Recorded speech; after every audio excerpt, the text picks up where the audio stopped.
Polanya sama, jadi kota dan desa itu sepintas sama, tetapi memang di perkotaan terindikasi memperkuat Gini tadi, bahwa relatif ketimpangan di perkotaan lebih lebar dibandingkan desa. Nah, maka ada juga informasi yang diberikan berdasarkan provinsi untuk September ini. Kalau data Maret bisa sampai kabupaten kota. Nah, di situ dijelaskan malah Gini rasio yang terendah itu Bangka Belitung. Ini penting buat kita ya.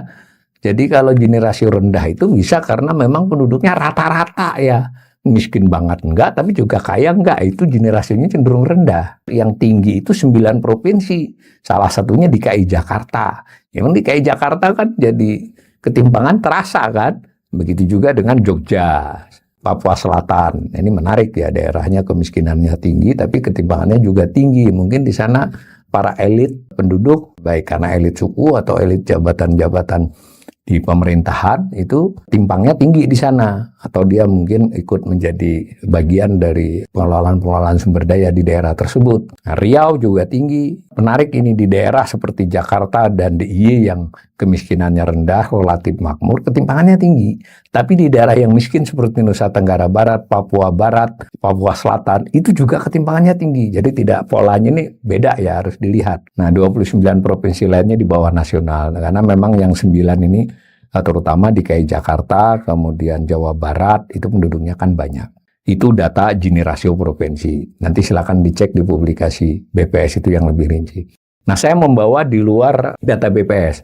Saya ulangi sedikit, BPS tadi menggunakan data Susenas. Susenas itu survei yang mencermati, mengolah jawaban terkait dengan pengeluaran.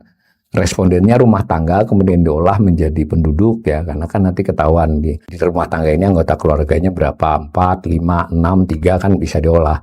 Nah, data itu yang diolah, jadi data pengeluaran penduduk. Kita tidak memiliki data pendapatannya.